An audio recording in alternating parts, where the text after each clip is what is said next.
Hello, welcome to Carmelite Conversations. I have a wonderful surprise for you today, and that is the first homily given to our Discalced Carmelite secular community by our new deacon, your former Carmelite Conversations host, Mark Danis. Yes, he was ordained just last week, and at our next Carmelite meeting, he, during our holy hour, gave us a homily, and it was on St. Joseph the Worker and the work of prayer. And so he's going to cover a couple of themes, putting them together so nicely packaged and applying it to the life of Carmel and the life of prayer. And then he's quoting Holy Mother Teresa on her love and devotion to St. Joseph, and what is the work of Carmel, how that's manifested, and what guidance St. John the Cross gives us, and how St. Joseph models this for us. And he also relates this to the gospel of St.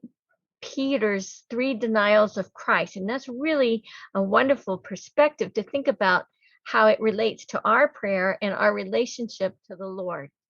So it is with great joy that I present to you Deacon Mark Danis. Isn't it interesting that we begin the month of Mary by honoring St. Joseph? Now, I know we don't honor the feast of St. Joseph the Worker today because it's a Sunday, but here's what our Blessed Mother said to St. Teresa. I think she would be pleased. Indeed, she, our Blessed Mother, said that I pleased her very much by being devout to the glorious St. Joseph.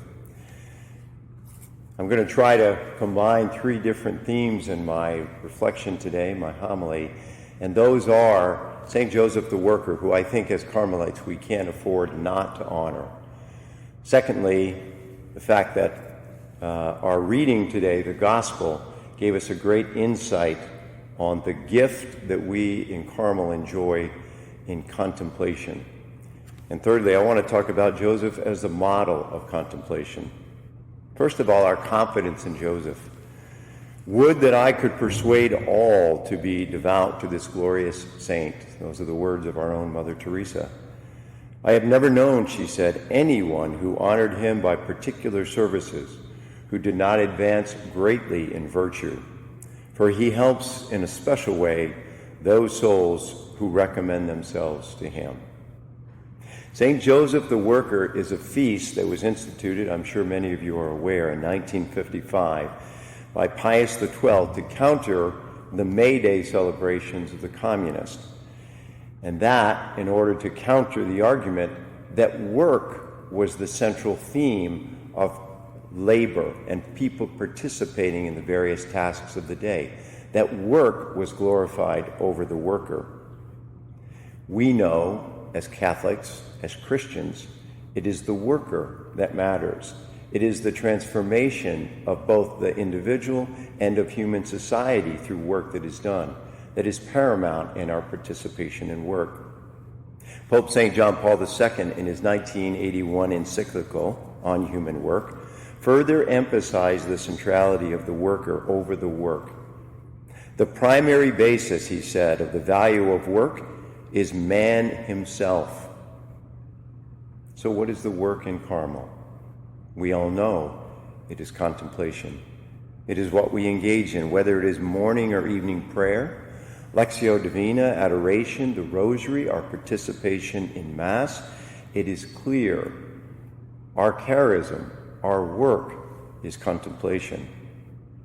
If we in Carmel are to live by the counsel of St. Paul, pray without ceasing, then clearly contemplation is our primary work.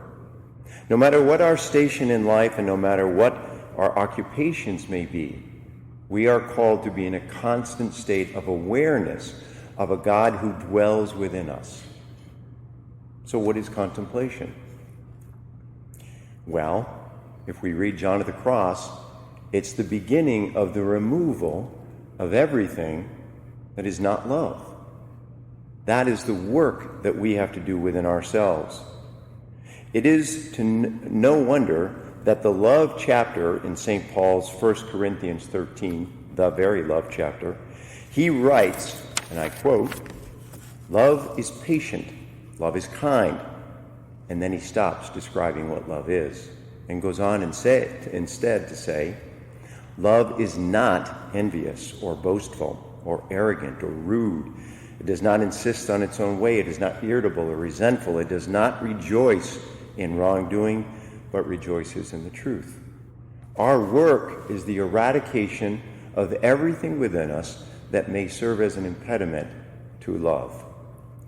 In all things, Paul continues, we bear all things, we believe all things, we hope all things, we endure all things. These are the manifestations of a person in love. Why contemplation? Well, let me pick up on the theme of today's gospel, where our Lord questions Peter what for Peter were three frustrating times as to whether he loves him. Now, we all know that this is the opportunity for Peter to overcome his three denials. But this lesson goes deeper. If you know the Greek, and I know some of you are probably familiar with this history, of the three questions that our Lord asks of Peter, "Do you love me? Do you love me, Simon, son of John? Do you love me?" Each of those questions in the Greek asks a slightly different question. The first one is simply, "Are you my friend?" And Peter says, "Of course, Lord, I love you in that way."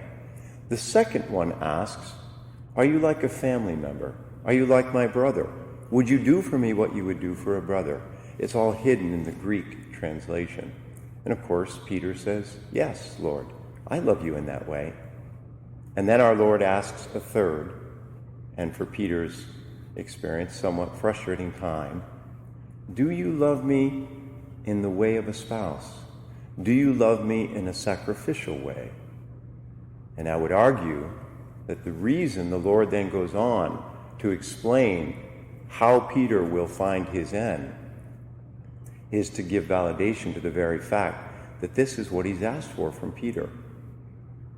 If I can draw an analogy, the first question is, "Will you speak to me in prayer, dear Carmelite, like you would speak to a friend?" And we say, yes, we will engage in vocal prayer. "But would you speak to me with your mind? Would you think about me? Would you dwell about me the way you would a family member? Would you worry about me?" And we, of course, respond, yes. But then the Lord asks us a different question. "Will you love me in your heart? Will you love me with your entire being? Will you sacrifice your entire life?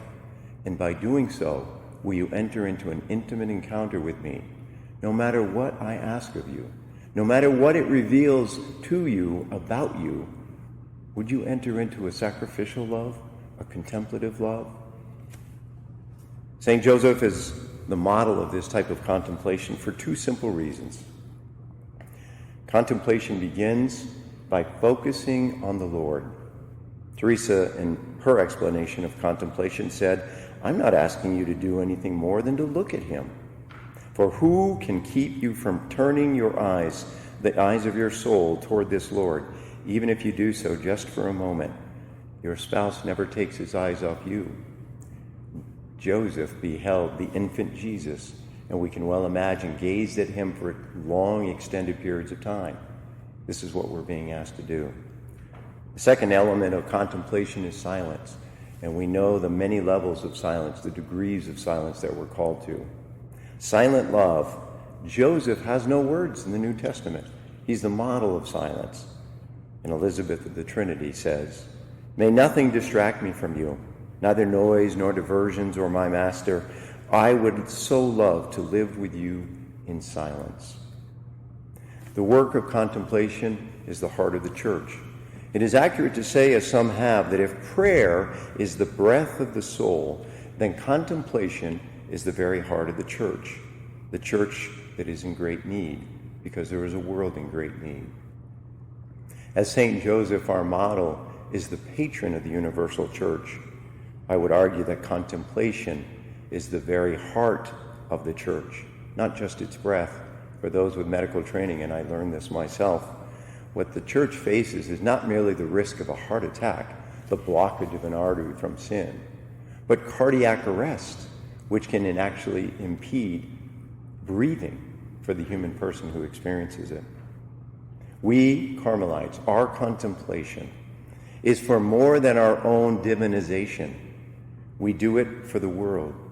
We affect the heart. We keep it pumping.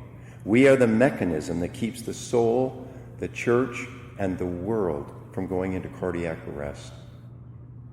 Be contemplatives. Enter into sacrificial love. Look to Joseph as a model. We will need him in a world so challenged.